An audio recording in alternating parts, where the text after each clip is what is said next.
We both approached the project by ourselves, thinking, without having met each other before, thinking that what a great sport athletics and running would be because of the Greek history and the history of the Olympic Games. So we both had an idea of incorporating some aspects of Greek antiquity into the project. So it was a happy accident that we both felt exactly the same way about that. The Olympic Legacy want us to make something aesthetic and permanent in collaboration with or in response to what we learn from an engagement with the club. And the club they put us with is you.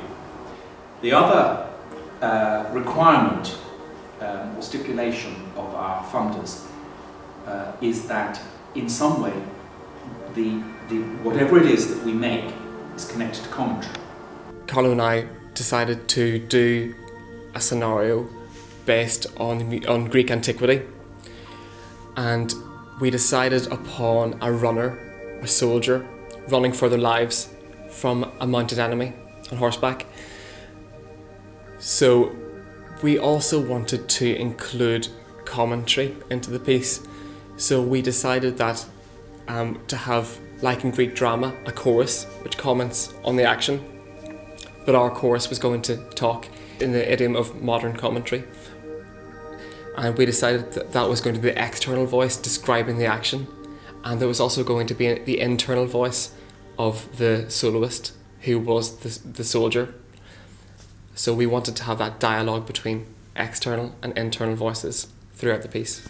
Arias are the soloist music.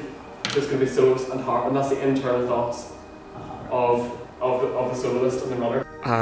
I went off and had to compose the whole piece, which was a pleasure to do. Carlo's libretto is just so the tension ratchets up with every section, and it was a pleasure to compose.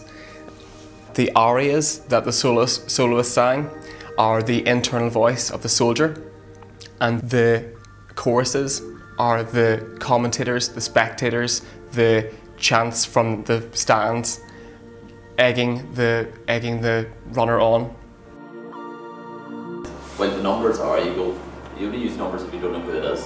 Whenever you hear any commentary, we always go, Doherty's there, or Dolphins there, yeah, whoever's there. It's always a name. Yeah. Sonia O'Sullivan's coming up yeah. now, blah blah blah. So the numbers seemed a bit hard for me to get my head around. I know it makes it universal and all that, but I found myself automatically willing number 7 on.